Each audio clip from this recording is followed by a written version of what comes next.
morning! Ang tutorial natin ngayon ay kung paano i-delete or i-remove ang ating Gmail account.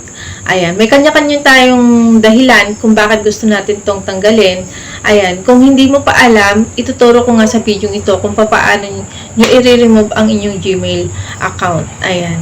So, kung ikaw ay bago lang or napadaan lang dito sa aking channel, ayan, huwag mo kalimutan mag-subscribe, syempre i-like mo na rin at hits mo yung bell button sa baba para lagi ka updated kapag may bago ako upload kagaya nito. So tara na, let's go! Una natin gagawin guys, pumunta lang tayo sa ating Gmail. Ayan, click lang natin ang ating Gmail. Then pumunta tayo sa profile natin sa itaas. So click lang natin. Ayan guys, marami akong Gmail dito. So pumunta tayo sa baba, click lang natin to.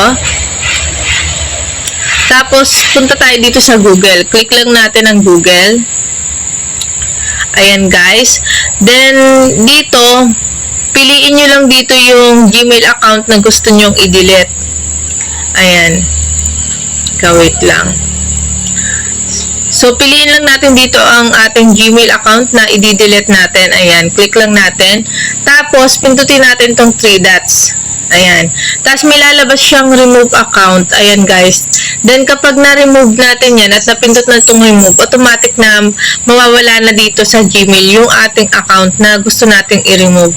So ayun lang. Ayan, hanggang dyan na lang. Kung nakatulong sa iyo ang video ito, huwag mo kalimutan mag-like, share, and subscribe.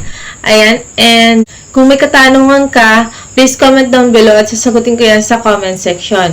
Ayan guys, kita-kits na lang ulit tayo sa sunod kong video. Thank you for